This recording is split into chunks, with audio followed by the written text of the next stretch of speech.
रोशनी में उज्जवल होते बालिकाओं के भविष्य को एक नया आयाम मिला। नजारा हापुड़ के ब्रह्मा देवी सरस्वती बालिका मंदिर का था और मौका पश्चिमी उत्तर प्रदेश शिशु वाटिका के शिलान्यास और मल्टीपर्पज हॉल के उद्घाटन का था। उत्तर प्रदेश के राज्यपाल राम नाईक ने पश्चिमी उत्तर प्रदेश शिशु वाटिका का शिलान्यास किया। उसके बाद उन्होंने मल्टीपर्पज हॉल में सांस्कृतिक कार्यक्रमों की इंद्रधनुषीय प्रस्तुतियों का शुभारंभ किया। 2000 बालिकाओं वाले इस विद्यालय में गर्ल्स एनसीसी कैडेट्स ने थल सेना, वायुसेना और नौसेना की वेशभूषा में स्कूली बैंड की धुन पर राज्यपाल राम नाईक को सलामी दी। गार्ड ऑफ ऑनर के दौरान गर्ल्स कैडेट्स का अनुशासन वाकई काबिल तारीफ था। विद्यालय के प्रबंधक राजकृपाल ने सिटी हलचल के इनपुट हेड के शर्मा के साथ संघर्षों के सफर की उन बातों को साझा किया जिसके रास्ते पर चलकर उन्होंने कामयाबी की मंजिल पर कदम रखा।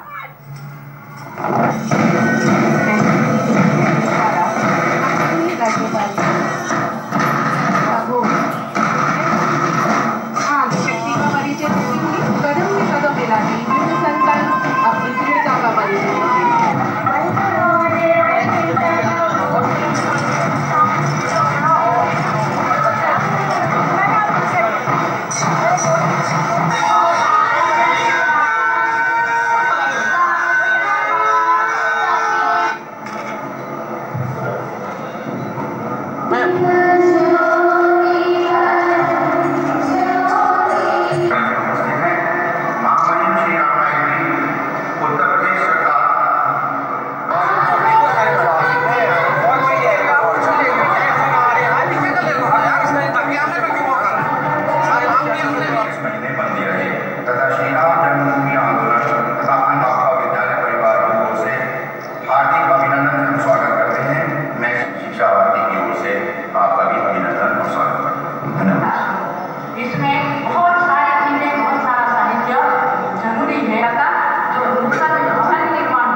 कि ये केवल अभिनंदनीय काम नहीं है तो अनुकरणीय भी है और जिस प्रकार का शिक्षा का दर्जा यहाँ है वो यदि हम सब जो ला सकेंगे तो निश्चित तौर पर उत्तर प्रदेश की और अच्छी प्रगति हो सकती है। सन 97 में एक छोटा सा सपना देखा था हापुड़ की बच्चियों के लिए और इस सपने को देखा था राजकृपाल जी ने।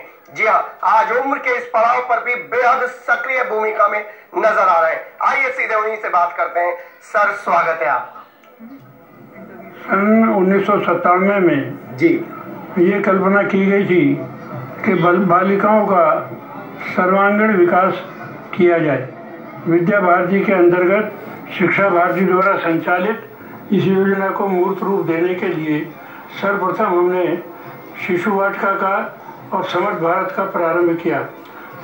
पहले स्कूल वगैरह चलते हैं, ये बिल्कुल उनसे अलग है हटकर। जी, इसमें भारतीय संस्कारों से प्रेरित बिल्कुल अलग प्रकार से बच्चों को मानसिक रूप से विकसित किया जाता है।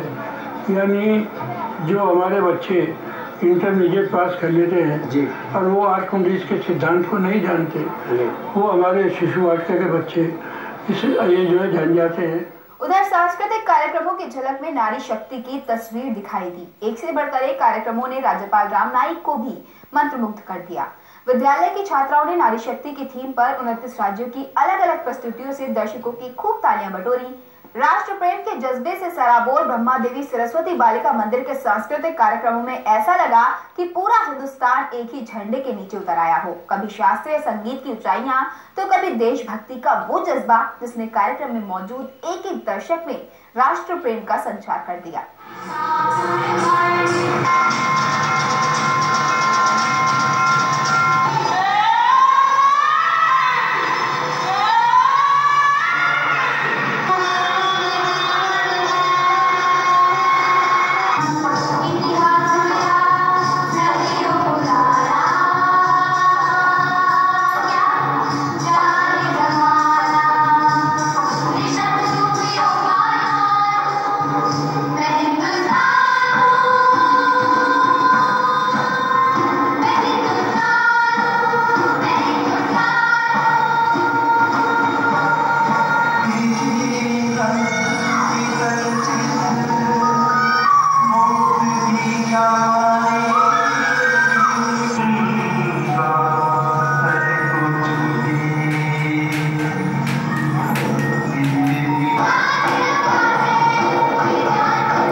पिताजी श्री राजकृपाल जी जो हैं, उनका ये दूर स्वप्न था कि एक हम बहुउद्देश्य हॉल बनाएं जिसका हम उद्घाटन राज्यपाल महोदय से कराएं। एक हमारी समर्थ भारत और सरस्वती शिशु वाटिका, ये दो हमारे और योजनाएं हैं, वो भी एक हमारे लिए बहुत बड़ा स्वप्न है, उनकी भी आज हम नींव रखने वाले हैं। तो हमारी कुल मिला की योजना ऐसी है कि एक हम संपूर्ण आदर्श बालक अपने राष्ट्र को समर्पित करें, जिसमें एक हमारी योजना जो वनवासी बालिकाएं हैं उसकी छात्रावास की भी, ट्राइबल गर्ल्स की।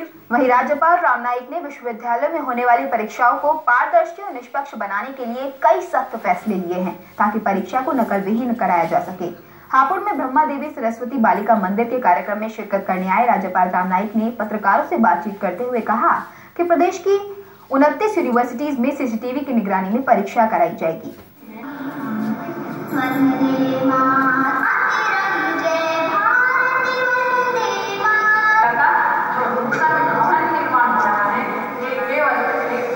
मैं वैसे 29 विश्वविद्यालयों का कुलाधिपति भी हूँ। अब यह परीक्षा समाप्त होने के बाद सभी विश्वविद्यालयों की परीक्षाएं भी शुरू होगी। उसका टाइम टेबल बन गया है और वहाँ भी इसी प्रकार के सीसीटीवी के साथ परीक्षा ली जाएगी, जिससे ये नकल की बीमारी सामने न रहे। उधर ब्रह्मा देवी सरस्वती बालिका मंदिर में आयोजित कार्यक्रम में नारी शक्ति की झलक देखने को मिली, जिसे देखकर राज्यपाल राम नाईक काफी अभिभूत हुए और वो मंच से बोले तो सबसे पहले उन्होंने नारी शक्ति का जिक्र किया और कहा कि महिला समाज का अभिन्न अंग है, जिसके बिना समाज की कल्पना करना भी मुश्किल है। दरअसल राज्यपाल राम नाईक अलग अलग मंचों से नारी सशक्तिकरण को लेकर अपने विचार रखते रहे हैं, लिहाजा वो बालिकाओं के विद्यालय में थे और उनकी अपार प्रतिभा को देख रहे थे तो उनके मन के अंदर नारी शक्ति को लेकर उठी बातें बरबस ही उनकी जबान पर आ गई। वहीं सांसद राजेंद्र अग्रवाल ने भी सांस्कृतिक कार्यक्रमों और विद्यालय के प्रयासों की खूब सराहना की। इस मौके पर ब्रह्मा देवी सरस्वती बालिका मंदिर के कार्यक्रम में पहुंचे राज्यपाल राम नाईक और पूरी कवरेज पर अपनी पारखी नजर रखने वाले सिटी हलचल न्यूज चैनल के इनपुट हेड के शर्मा ने प्रधानाचार्य अलका गुप्ता से भी बातचीत की।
शिशु वाटिका का शुभारंभ हुआ है।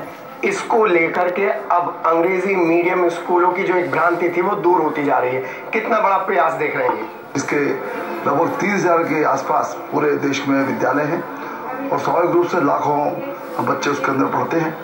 एक जैसा मैंने कहा संस्कार युक्त शिक्षा प्रदान करने का उद्देश्य लेकर के ये विद्या भारती चल रही है। उसी क्रम में आज का जो यहाँ का कार्यक्रम था वो बहुत ही भव्य कार्यक्रम था। शिशु वाटिका ये प्रत्येक विद्यालय का एक अनिवार्य हिस्सा होती है, पर जो शिशु वाटिका विशेष है उसका लोकार्पण आज, उसका शुभारंभ शिलान्यास आज महामहिम राज्यपाल जी द्वारा किया गया। और एक बहुउद्देश्य हॉल आपने देखा भी होगा कि 2200 लोग उसमें बैठ सकते हैं। मेरी जानकारी जहाँ तक है, हो सकता है कि मेरी दृष्टि से छिपा रह गया हो, परंतु आसपास के जनपदों में मेरठ सहित जो जनपद है उसमें किसी विद्यालय परिसर में इतना बड़ा हॉल नहीं है। कुछ लोग ऐसे होते हैं जो पर्दे के पीछे रहकर समाज को आगे बढ़ाने का काम करते हैं और उन्हीं में से एक है अलका गुप्ता, जिन्होंने इस विद्यालय को उस ऊंचाइयों पर पहुंचाया है जो पब्लिक स्कूल और दूसरे स्कूल्स के लिए एक उदाहरण हो सकता है। मैम, स्वागत है। ये एक हमें छोटा सा अभियान मिला था बालिकाओं का कार्यक्रम करने का, और हापुड़ के लिए गर्व की बात थी कि अभी तक यहाँ कोई ऐसा कार्यक्रम नहीं हुआ जिसमें इतने उच्च अधिकारी या राज्यपाल जी आए हो। तो हापुड़ की जनता के लिए भी गर्व की बात है। बालिकाओं ने बहुत तैयारी करी और जो हम शिक्षा देते हैं यहाँ पे, तो राज्यपाल जी ने भी उसकी भूरी भूरी प्रशंसा की और हमें प्रेरणा दी आगे बढ़ने के लिए, और इस विद्यालय की छात्राएं आगे बढ़े, ऐसा उनका आशीर्वाद हमें प्राप्त हुआ। हापुड़ में एक छोटा सा स्कूल खुला था 1997 में और 2018 में ये वट वृक्ष बन गया है। जी हाँ, बेटियों को हर तरीके से सक्षम बनाना और आगे बढ़ाना इस स्कूल का मकसद है। कैमरा पर्सन शैलेंद्र के साथ के शर्मा, सिटी हलचल। सतना के मिलक गांव में फावड़े से